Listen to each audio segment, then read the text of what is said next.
প্রশাসন নিজের ব্যর্থতার দায় বারবার কেন আমাদের উপর চাপিয়ে দিচ্ছে? আমরা কেন এর ভোগান্তির শিকার হচ্ছি? তাদের ব্যর্থতার দায়ে কেন আমাদেরকে হল ছাড়া নির্দেশ নেওয়া হচ্ছে? এই হল ছাড়া নির্দেশ যে রিপোর্টের উপর ভিত্তি করে দেওয়া হয়েছে সেটা কতটুকু সত্য? তারা বারংবার এর আগেও আমাদেরকে হল ছাড়া নির্দেশ দেওয়া হয়েছিল। এর পরবর্তী ঘটনা আপনাদের সকলেরই জানা। বহিরাগত সন্ত্রাস অছাত্র দ্বারা আমাদের সিনিয়র বড় ভাই, আমাদের সহপাঠী, আমাদের জুনিয়রদের উপর আক্রমণ করা হয়েছিল। সে একই ঘটনা আবার কি পুনরাবৃত্তি করার জন্য এই বন্ধ ঘোষণা দেওয়া হয়েছে?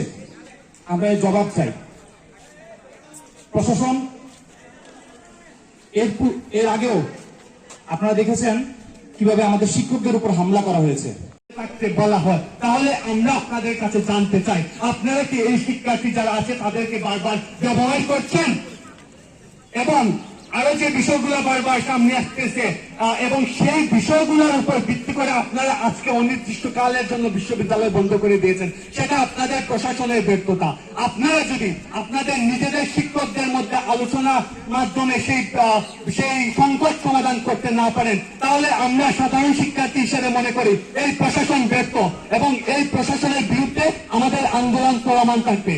আমি সাধারণ শিক্ষার্থীদের পক্ষ থেকে একটা কথা স্পষ্টভাবে জানিয়ে দিতে চাই, সেটি হচ্ছে আপনারা যদি আজকে বিকাল 4টায় জোরপূর্বক হল বন্ধ করতে চান, তাহলে আমরা সাধারণ শিক্ষার্থী যারা আছি তারা রুখে দাঁড়াবো। আমরা কার কাছে চাবো? এদের জবাব আমরা কার কাছে চাবো? আমাদের দিন নষ্ট করার দায়ভার কে নেবে? বিশ্ববিদ্যালয় আমরা কারণে ঘুষ দিয়ে ঢুকি নাই। আমরা পরিশ্রম করে বিশ্ববিদ্যালয়ে এক একটা সিট দখল করে নিয়েছি।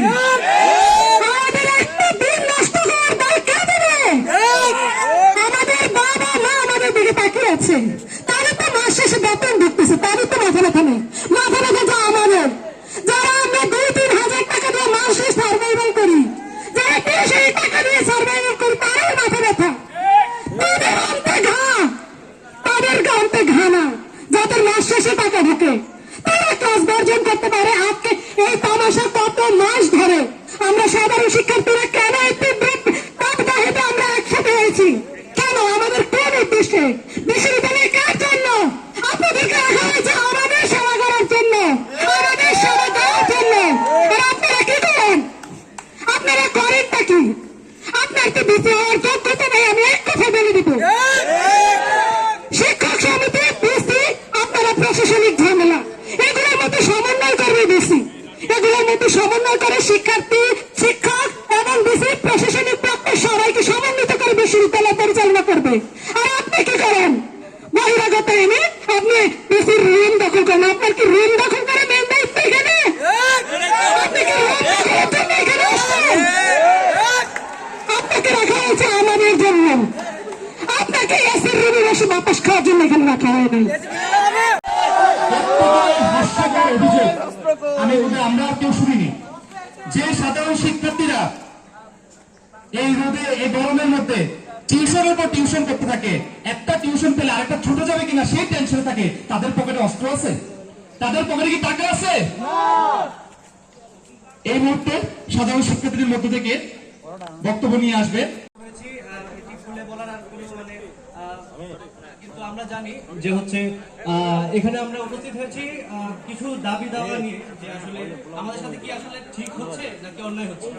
প্রথমত আমি যদি ধারাবাহিকভাবে বলে থাকি যে আসলে ব্যাপারটা কি হয়েছে, যখন আমাদের শিক্ষকদের উপর কিছু ছাত্র অছাত্র যাই হোক মানে হামলা করে, সেটির দাবিতে ওনারা হচ্ছে ক্লাস বর্জন করে। তো আমরা শিক্ষার্থী হিসাবে আমাদের চাওয়া বিশ্ববিদ্যালয়ে আসবো, শ্রেণীকক্ষে ফিরে যাবো এবং ক্লাস করে গ্রাজুয়েশন কমপ্লিট করে বাবা মা স্বপ্ন পূরণের জন্য চাকরি পাবো। কিন্তু যখন শিক্ষকদের উপর হামলা করা হয়, আমাদের মাননীয় উপাচার্য কি করেছেন, এটির একটি সুষ্ঠু সমাধান মানে একটি আলোচনার মাধ্যমে না গিয়ে উনি মানে কোনো যুক্তিযুক্তভাবে না গিয়ে উনি অযৌক্তিকভাবে আমাদের বিশ্ববিদ্যালয় বন্ধ করে দিয়েছেন। আসলে এখানে আমাদের ক্ষতি নাকি হচ্ছে ওনাদের লাভ, এখানে একটি হিসাব যদি আমরা মিলাই, যে উপাচার্য সাহেব, মাননীয় উপাচার্য আমাদেরকে সবসময় বলেন যে শিক্ষার্থী বান্ধব, যে কারণে আজকে এখানে আসা। আজকে মহান মে দিবস, আমি সকল কুবি চাপের পক্ষ থেকে কুমিল্লা বিশ্ববিদ্যালয়ের সাধারণ শিক্ষার্থীদের মে দিবসের শুভেচ্ছা জানাই। কুমিল্লা বিশ্ববিদ্যালয়ের প্রশাসন, আপনাদের কাছে আমাদের প্রশ্ন, আপনারা কুমিল্লা বিশ্ববিদ্যালয়ের শিক্ষকদের কথা চিন্তা করলেন না, মানলাম। কুমিল্লা বিশ্ববিদ্যালয়ের শিক্ষার্থীদের কথা চিন্তা করলেন না, তাও মানলাম। আমাদেরকে আগামী শুক্রবার কোমলমতি শিক্ষার্থীরা, আমাদের ভাই বোনেরা যারা কুমিল্লা বিশ্ববিদ্যালয়ে ভর্তি পরীক্ষা দিবে, আপনি যে সন্ত্রাসী কার্যক্রম কুমিল্লা বিশ্ববিদ্যালয়ে পরিচালনা করা শুরু করেছেন, আমাদের এই কোমলমতি শিক্ষার্থীদের সিকিউরিটি দিবে কে? সেই প্রশ্নে আপনি কোনো কাজ সাধারণ কোনো ক্লিয়ার স্টেটমেন্ট দেন নাই। আপনাদের আমাদের ভর্তি পরীক্ষার্থীরা যারা ক্যাম্পাসে ভর্তি পরীক্ষা দিতে আসবে, তারা থাকা খাওয়ার ব্যবস্থা কিভাবে কি করবেন, এরকম কোন ক্লিয়ার নির্দেশনা আপনারা দেন নাই। আপনারা হুট করে একটা পাগলের মতো সিদ্ধান্ত নিয়েছেন, একটা উন্মাদের মতো সিদ্ধান্ত নিয়েছেন। আমি বিশ্ববিদ্যালয় প্রশাসন, আজকে আপনারা আপনাদের নিজেদের দিকে তাকান, নিজেরা অবদান করুন। আজকে 2022 সালে হলে বঙ্গবন্ধু হলে হামলার মাধ্যমে যে 20 বৃক্ষ আপনারা রোপণ করেছিলেন রানাগঞ্জের নেতৃত্বে, সেই 20 বৃক্ষ আজকে 5 বৃক্ষ ছড়িয়ে পুরো ক্যাম্পাস দূষিত করেছে। আপনি সর্বোচ্চ প্রত্যক্ষ পরোক্ষ এই 20 বৃক্ষে পানি ঢালেছেন, এই 20 বৃক্ষকে শেল্টার দিয়েছেন। আপনি বলছেন আমাদের হলগুলো অস্ত্রের ভান্ডার। আমি বলছি আপনার কার্যালয়, আপনার বাসভবন আজকে এই অস্ত্রের ভান্ডার। ডায়াগনস্টিক ও হাসপাতাল সেবার জন্য অত্যাধুনিক প্রযুক্তির সফটওয়্যার নিয়ে এসেছি কোডাল লাইফ আইটি। আমাদের সফটওয়্যারে রয়েছে 12-এর অধিক মডিউল, 50-এর অধিক ক্যাটাগরি রিপোর্ট, ল্যাব মডিউলে LIS রিপোর্ট সাপোর্টেড, আয় ব্যয় ও মুনাফা হিসাবের জন্য রয়েছে ইন্টিগ্রেটেড অ্যাকাউন্ট সফটওয়্যার। আমরা ব্যবহার করছি US এর data server. Registration, commission, billing, radiology report খুব সহজে মেইনটেইন করা যায়।